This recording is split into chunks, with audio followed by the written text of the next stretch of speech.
Главные события пятницы, 20 октября, в материалах наших корреспондентов. Это итоги дня. В студии Петр Васильев. Здравствуйте. Вот основные темы выпуска. К поиску пропавших в Сунтарском и Верхневилюйском районах повторно привлекли вертолет. Поисковые работы находятся в завершающей фазе. Восстановление котельной в поселке Солнечный находится на контроле правительства Якутии. Первый вице-премьер Дмитрий Садовников поручил оперативно восстановить нормальное теплоснабжение. Когда полы квартиры в буквальном смысле уходят из-под ног, аварийный жилой дом в Якутске затапливает каждое межсезонье. В этом году под воду ушли сразу 6 квартир. Сохранить родной язык и создать пространство для создания интернет-контента. В столице республики открылась медиалаборатория по продвижению якутского языка. 30 ювелиров представили свои лучшие творения на выставке «Лучшие ювелирные изделия-2023».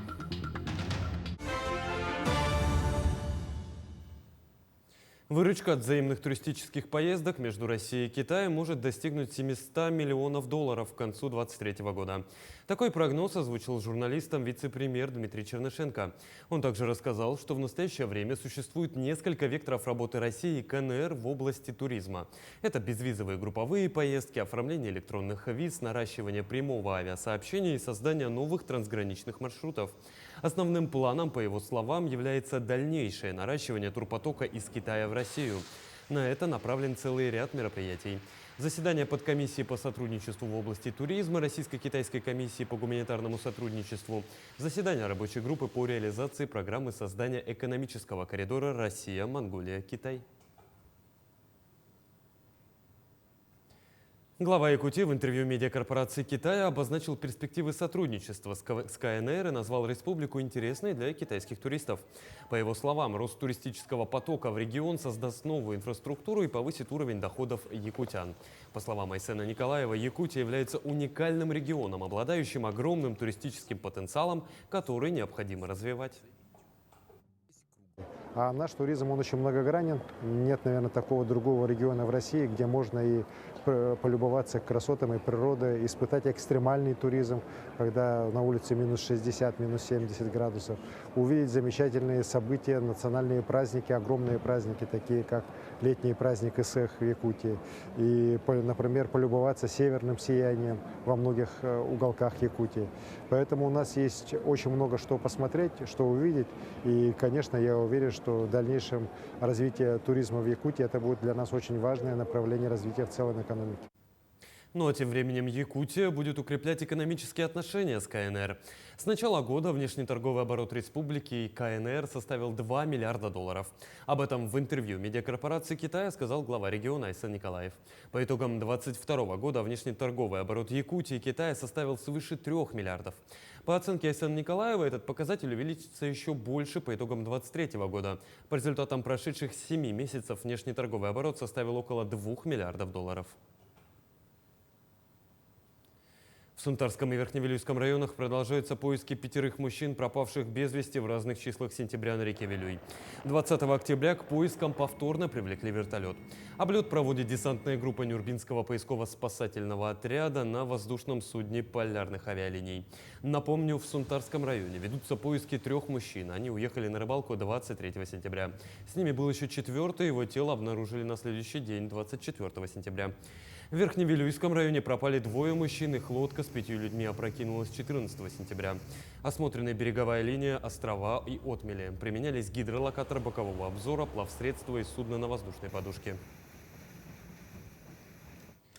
Восстановление котельной в поселке Солнечный находится на контроле правительства Якутии. Первый заместитель председателя правительства республики Дмитрий Садовников провел оперативное совещание по вопросу возгорания котельной в поселке.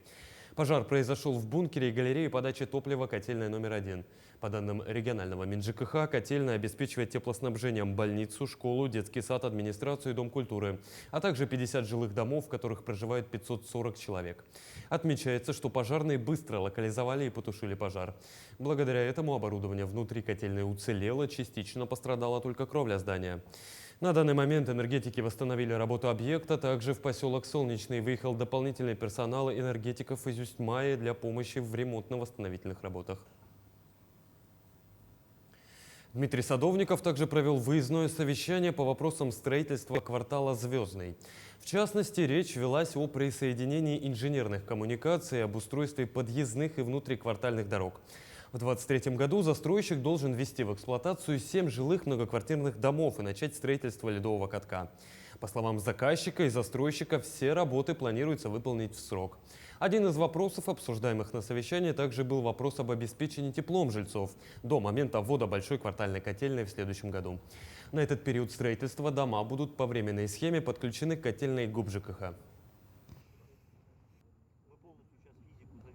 Здесь у нас в текущем году запланировано со стороны застройщика АО «РИА» ввод 7 многоквартирных домов. Также у нас параллельно строится крытый каток. Но основные вопросы, которые сегодня обсудили, это уличная дорожная сеть, техприсоединение к инженерной инфраструктуре. В принципе, обговорили и обозначили определенные сроки, по которым у нас будут завершены вопросы, связанные с водоснабжением, канализацией, электроснабжением, переносом, выносом сетей, связи и, как говорится, обеспечение теплом. Обеспечение теплом у нас вот квартал запланировано за счет большой квартальной котельной, которая будет вводиться в следующем году. И у нас как временная схема это подключение временное к существующей котельной ГУП ЖКХ и в зимний период строительство новой модульной котельной. Деревянный дом в Якутске по адресу улицы 8 марта 89/1 уже много лет каждую весну страдает от талых вод. И все бы ничего, но только в этом году затопило все квартиры на первом этаже. А это ни много ни мало сразу 6 квартир. О том, с чем пришлось столкнуться жильцам многострадального дома, расскажет Мария Кардашевская.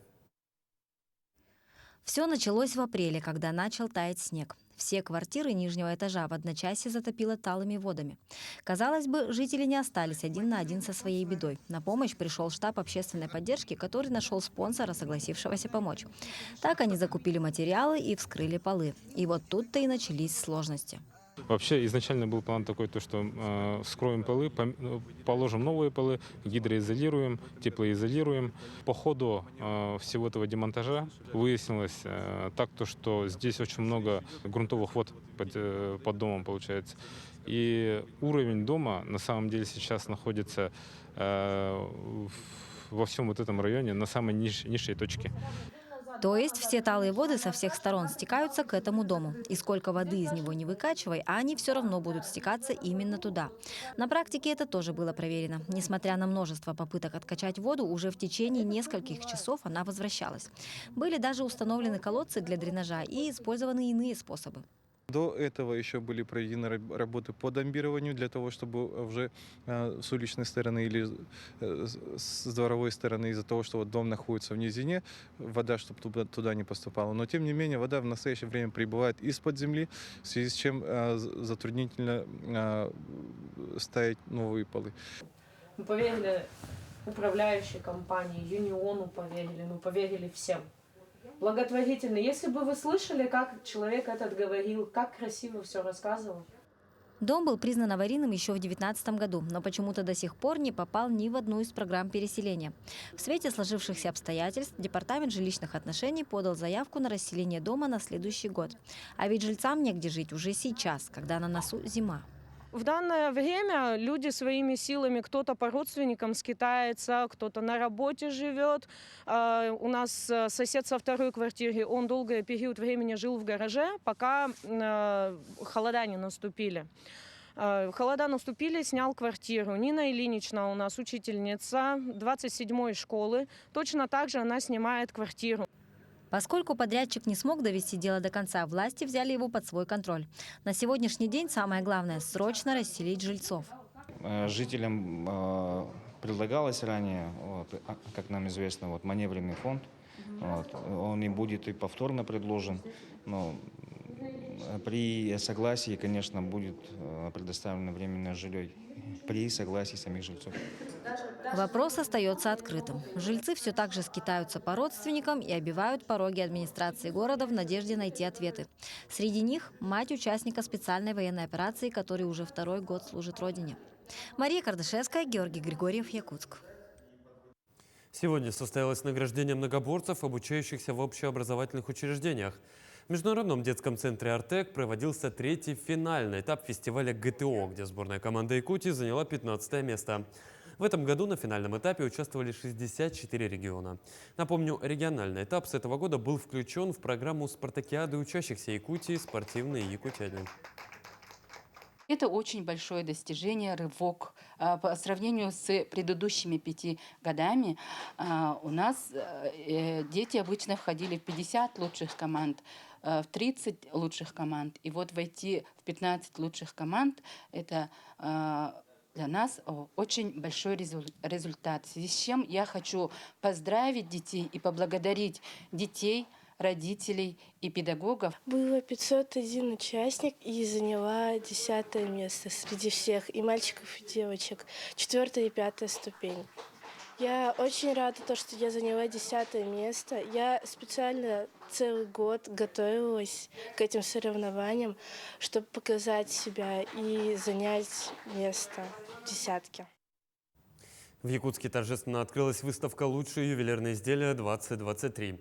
Мероприятие приурочили ко Дню работников алмазогранильной и ювелирной промышленности республики, который отмечается 23 октября. Экспозиция состоит из лучших композиций от 30 ювелиров. Тему продолжит Марфирина Алексеева.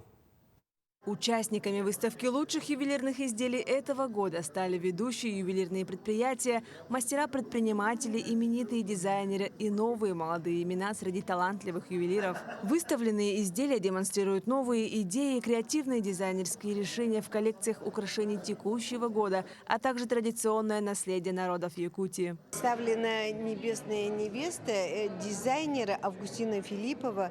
Это мы работали над ней, конечно, очень немалое время, и Августина Филиппова, у нее целая легенда этого костюма «Небесной невесты», что ангелы спустились на землю, и одна из ангелов влюбилась в кузнеца, и после этого она спустилась вот через небеса, через 9 небес, и родила сына любимому своему человеку. И чтобы люди помнили о том, что это она спустилась с небес, и сделал кузнец серебряные крылья. Ювелирные коллекции демонстрируют природное богатство республики и высокое мастерство самобытного таланта якутских мастеров. В настоящее время перед дизайном в ювелирной отрасли стоят интересные вызовы. Углубление эстетических интерпретаций дизайна для продвинутого потребителя с помощью смешения материалов и новых технологий. Молодое поколение ювелиров отлично справляется с задачей. Разрабатывала дизайн больше года, примерно 2 года. Идея началась с того, что мне больше нравятся изделия со скрытыми смыслами. И основной моей идеей было выразить свои чувства через определенные символы. Основной смысл изделия в том, что человек, как цветок, раскрывается, когда счастлив, и увядает, когда одинок. Ювелирно-гранильная отрасль имеет большое значение для развития экономики республики. Поэтому в течение нескольких дней в сокровищнице Якутии пройдет ряд мероприятий, посвященных достижениям этой отрасли. Это авторские мастер-классы по изготовлению национальных украшений, лекции о значениях ювелирных украшений, а также круглый стол о ювелирной отрасли Якутии. Марфирина Алексеева, Алексей Степанов, Георгий Григорьев, Якутск. Модернизация деятельности сельских малокомплектных образовательных учреждений и кочевых школ сегодня стала главным вопросом круглого стола. Широкое обсуждение состоялось в главном корпусе СВФУ и было посвящено 80-летию со дня рождения доктора педагогических наук, основателя научной школы Николая Неустроева. Педагог с большой буквы с 1992 года руководил кафедрой начального образования пединститута СВФУ. Он является одним из ведущих ученых-педагогов, разработавших еще в 70-е годы актуальные научные направления сельских малокомплектных школ. Под его руководством 68 человек стали кандидатами наук. 5 сотрудников защитили докторскую диссертацию. Благодаря ему сейчас в республике работают 282 малокомплектные, 8 кочевых школ. Его идеи и концепцию развития образования на севере. Сегодня, например, в Вильтумени будем пересматривать подходы к оплате труда педагогов малокомплектных школ. да, в сторону повышения, чтобы сохранилось. Дальше об закреплении молодых специалистов, талантливых специалистов, потому что на сегодня их тоже не хватает в Арктике.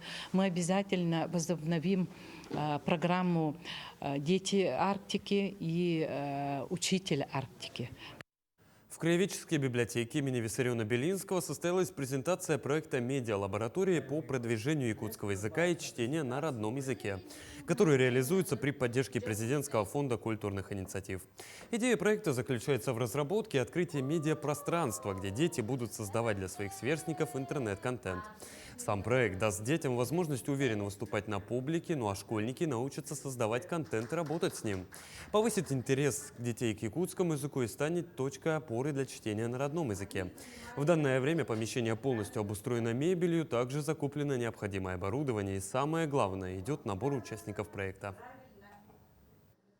Помимо того, что вот закупали всю необходимую мебель, технику, параллельно искали детей, которые могли бы работать, да, вот, с языком. Допустим, очень сложно неподготовленному человеку раскрывать вот классику, да, якутской литературы. Все равно нужна какая-то подготовка, и ребенок изначально должен все равно владеть своим родным якутским языком.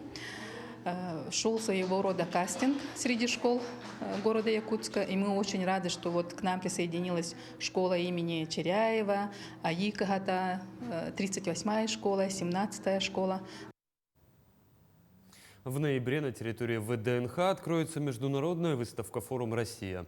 Ее участниками станут все регионы нашей большой страны. Экспозиция расскажет об уникальности, достижениях и возможностях каждого субъекта федерации. Так, например, Якутия покажет основные достижения последних лет, а также культурный и туристический потенциал. До открытия выставки остается совсем немного времени. Все задействованные структуры ежедневно контролируют процесс подготовки якутского павильона. Уже идет строительство. Главный посыл экспозиции, что Якутия – уникальная территория, где осуществляются самые смелые задумки. От IT-стартапов до масштабных инвестпроектов федерального уровня. Причем все достижения будут представлены через сакральные смыслы эпоса Олонхо. Выставка «Россия» предназначена для того, чтобы показать всем россиянам, всем гостям нашей страны все, что было, что сегодня есть у нас в России и что будет в ближайшее время. И, конечно, есть что показать. Конечно, наши достижения в области экономики, в области инфраструктурного строительства, в области повышения благосостояния людей, они очень заметны. Выставка будет работать 5 месяцев. На якутской площадке планируется организовать концерты, мастер-классы, встречи с известными якутянами. Это очень прекрасно, отрадно и гордо, что наша республика от года в год все становится более яркой и интересной во всем мире.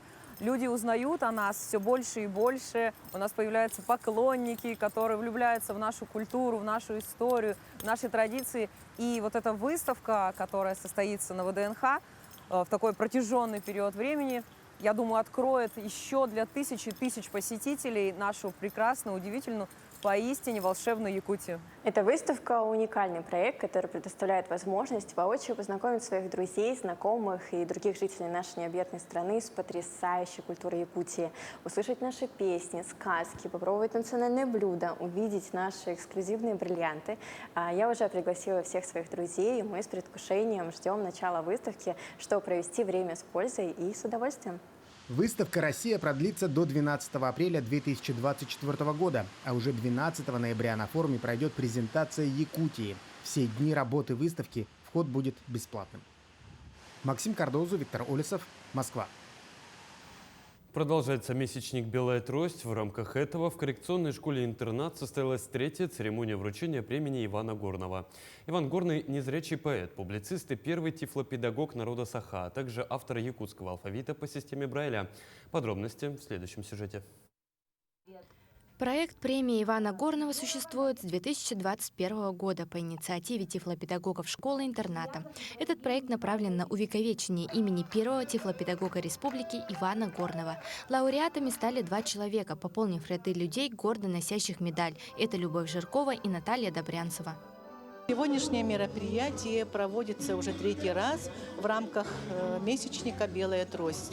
Такие мероприятия дают стимул на дальнейшее развитие, на стремление к лучшему, к успеху для наших воспитанников. В этом году номинирована на эту премию незрячая поэтесса Наталья Добрянцева, моя ученица, и я очень рада и горда этим.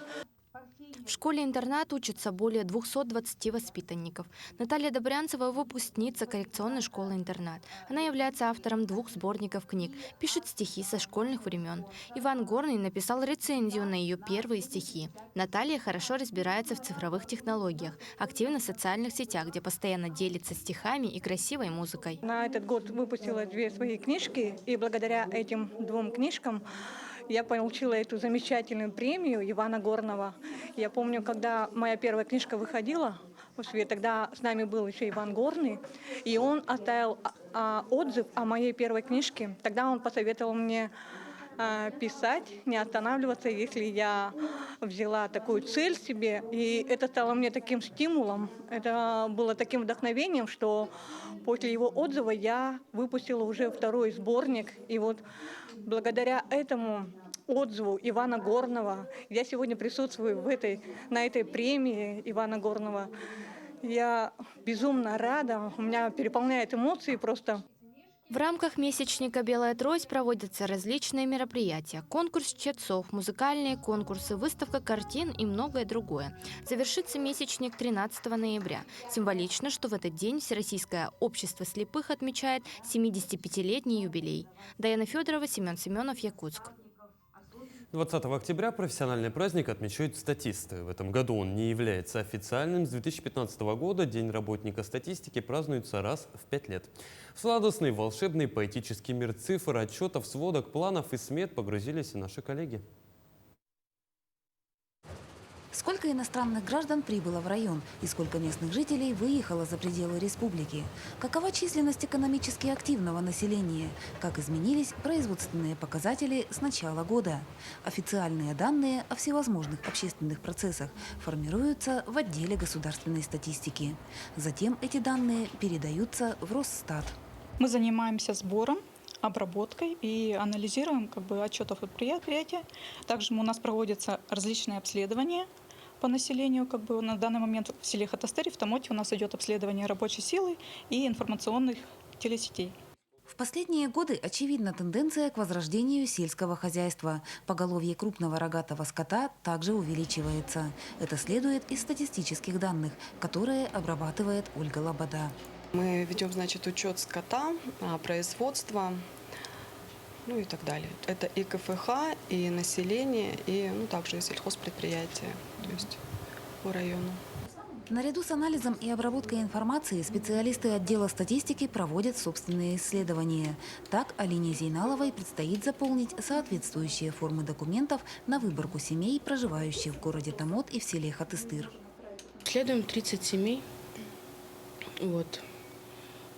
Каждая семья заполняет дневники, журналы, где записывают продукты, сколько чего купили, сколько что стоит. Как потребительскую корзину ведем. Сегодня статисты работают с документами в электронном виде. На смену огромному количеству бумаг пришли цифровые платформы. Все поступающие к специалистам первичные данные строго конфиденциальные. Открытая же официальная информация размещается на сайтах Федеральной службы статистики. Татьяна Вахнина, Сергей Шипачев, Александр Лукин, Алдан. Более 900 волонтеров из 50 регионов России подали заявки для участия в играх «Дети Азии». Волонтеры будут задействованы в более 20 функциональных направлениях для организации соревнований, визитов и пребывания гостей. Участие в качестве волонтера-добровольца в организации одного из самых масштабных спортивных событий всей страны в 2024 году – это бесценный опыт работы в большой и дружной команде. Прекрасная возможность улучшить свои личностные навыки, а также познакомиться с ребятами из других городов и стран и завести новых друзей, подчеркнул глава Якутии Айса Николаев. Таким увидели этот день наши корреспонденты. Ну а я с вами прощаюсь. Всего доброго и до новых встреч.